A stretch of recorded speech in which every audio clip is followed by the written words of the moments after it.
নবী করিম সাল্লাল্লাহু আলাইহি ওয়াসাল্লাম শরীরে আঘাতকারী যারা শরীরে আঘাত করে শোক পালন করতে গিয়ে তাদের জন্য অভিশাপ তথা বদদোয়া করেছেন আল্লাহর কাছে। বিধায় এটা কোনো মুসলমানের কাজ হতে পারে না। আত্মহত্যা করা যেরকম গুনাহ, নিজেকে আঘাত করা, নিজের আত্মাকে নিজের শরীরকে আপনার আক্রমণ করা, সেটা একইভাবে গুনাহ এবং হারাম কাজ। বিধায় এই কাজগুলো থেকে আমাদের বেঁচে থাকতে হবে। দেলোয়ার হোসেন লিখেছেন, ডেঙ্গু রোগী ক্রমেই বাড়ছে। ডেঙ্গু থেকে সুরক্ষার জন্য আপনার পরামর্শ কাম্য। দেশের মান্যগণ্য আলেম হিসেবে আপনার বক্তব্য মানুষ গুরুত্বের সঙ্গে গ্রহণ করে। দেখুন, আমরা সম্ভবত গেল সপ্তাহের লাইভেও বলেছি, ডেঙ্গুর প্রকোপ রোধে এটিকে নিয়ন্ত্রণ আনতে আমাদেরকে 3টি কাজ প্রত্যেককেই করতে হবে।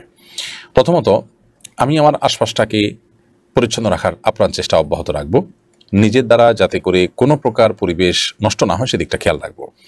ডেঙ্গু যে সমস্ত কারণে হয় তার প্রধান হলো, আমরা জানি, জমাটবদ্ধ পানি, সেখান থেকে ডেঙ্গু মশার তৈরি এবং জন্ম।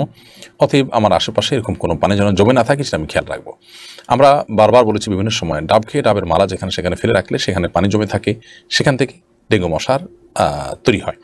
ড্রেনের জমে থাকা পানি থেকে ডেঙ্গু মশা তৈরি হয়, টবে জমে থাকা পানি থেকে ডেঙ্গু মশা তৈরি হয়। তো এগুলো যেন না হয় সেটি আমি নিজে খেয়াল রাখবো, যে আমার দ্বারা যেন না হয়। দ্বিতীয়, আমাদের কাজ হবে অন্যের দ্বারা যদি এরকম কোনো ভুল কাজ হয় তাহলে সেটিকে কাটানোর চেষ্টা করা। নবী করিম সাল্লাল্লাহু আলাইহি ওয়াসাল্লাম ইমাতাতুল আযা আনিত তরিক যে বলেছেন, অর্থাৎ রাস্তা থেকে কষ্টদায়ক কোনো কিছুকে সরানো, এটাকে ঈমানের অংশ বলেছেন তিনি।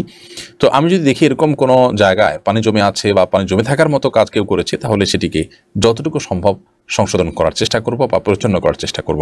এবং পরিচ্ছন্নতা অভিযান অব্যাহত রাখার জন্য গত সপ্তাহে আমরা উদাত্ত আহ্বান রেখেছিলাম। মসজিদের ইমাম সাহেবগণ এবং তাফসির মাহফিলগুলো যারা গ্রামে গ্রামে বিভিন্ন সময় করেন, এই সময় তাফসির মাহফিল নেই, তারা যদি যুবকরা একত্র হয়ে পুরো এলাকাতে এরকম ডেঙ্গু মশার তৈরি হতে পারে এরকম জায়গাগুলোতে তারা যদি পরিচ্ছন্নতা অভিযান চালান, 2 জন, 5 জন, 10 জন, 15 জন মিলে, তাহলে সেক্ষেত্রে সেটি হবে কার্যকর উদ্যোগ। সেই সাথে আল্লাহ সুবহানাহু ওয়া তাআলার কাছে গণ ইস্তিগফার করা দরকার, গণহার দোয়া দরকার।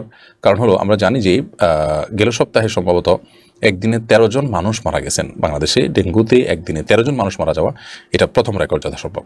তো এরকম ক্রমশই আপনার ডেঙ্গুর অবস্থা ভয়াবহ হচ্ছে। 2-4-10টা ফ্যামিলির মধ্যে দেখা যায় 1-2 জন আক্রান্ত। অনেকের অবস্থা খুব ভয়াবহ।